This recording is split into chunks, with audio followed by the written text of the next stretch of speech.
ফেরেশতাদেরকে নির্দেশ দিছিলেন আদমকে সেজদা করার জন্য। এই ঘটনা শোনার পর অনেকেই বলেন সারা জীবন শুনে আসলাম আল্লাহ ছাড়া কাউকে সেজদা করা যাবে না, আর আপনি বলতেছেন ফেরেশতারা বাবা আদমকে সেজদা করছেন, এটা কেমন কথা? ভাই, এই বিষয়টা বুঝতে হলে আপনাকে প্রথমে জানতে হবে সেজদা আসলে কি।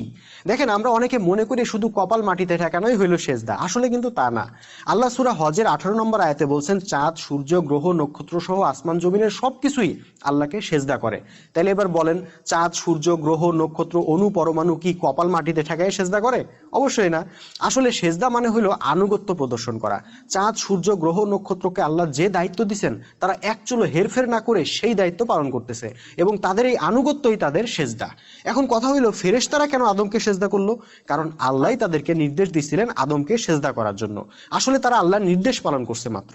ভাই, ফেরেশতারা যদি নিজে নিজে আল্লাহকে বাদ দিয়ে বাবা আদমকে সেজদা করতো তাহলে অবশ্যই সেটা শিরক হইতো। কিন্তু ফেরেশতারা তো নিজে নিজে সেজদা করে নাই, তারা আল্লাহর হুকুম মোতাবেক আদমকে সেজদা করছে। সুতরাং ফেরেশতাদের চূড়ান্ত আনুগত্য আল্লাহর প্রতি আছে, এখানে শিরক হবার কোনো কারণ নাই। কোরআনে উল্লেখ আছে আদমকে সৃষ্টি করার পর আল্লাহ ফেরেশতাদেরকে নির্দেশ দিছিলেন আদমকে সেজদা করার জন্য।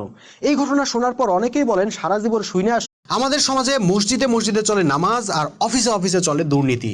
নামাজ পড়েও ঘুষখোরের ঘুষ খাওয়া বন্ধ হয় না, সুদখোরের সুদ খাওয়া বন্ধ হয় না, বিদেশে টাকা পাচারকারীর টাকা পাচার বন্ধ হয় না, চোরের চুরি বন্ধ হয় না। এর কারণ কি জানেন? কারণ আমরা নামাজের উদ্দেশ্য না বুঝে নামাজ পড়ি। আমরা মনে করি নামাজ পড়লেই সওয়াব হবে, আর সওয়াব হইলে জান্নাতে চলে যাব। তাই নামাজ থেকে আমরা কোনো বাস্তব শিক্ষা নেই না। নামাজ আমাদেরকে জামাতবদ্ধ হওয়া বা ঐক্যবদ্ধ হওয়া শেখায়, কিন্তু আমরা শিখি না। নামাজ আমাদেরকে শৃঙ্খলা শেখায়, আমরা শিখি না। নামাজ একজন ইমামের আনুগত্য শেখায়, আমরা শিখি না। নামাজ অন্যায় অসত্যকে বয়কট করা শেখায়, আমরা শিখি না। নামাজ বিপ্লবী গুণাবলী শেখায়, আমরা শিখি না। তাই নামাজ আমাদের চরিত্রও পাল্টাইতে পারে না, মানসিকতা পাল্টাইতে পারে না, আত্মাকে পরিশুদ্ধ করতে পারে না। এখন কথা হইলো, যে নামাজ আমায় দুনিয়াতে উপকৃত করতে পারলো না, সেই নামাজ কি পরকালে কাজে আসবে?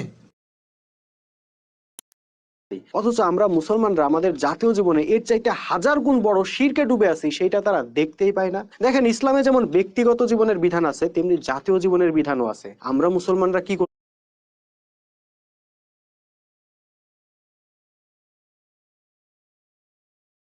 করতেছি? ব্যক্তি জীবনে আমরা পাক্কা নামাজি হইতেছি, নামাজ পড়তে পড়তে কপালে কড়া ফেলে দিতেছি, কারণ নামাজ আল্লাহর বিধান।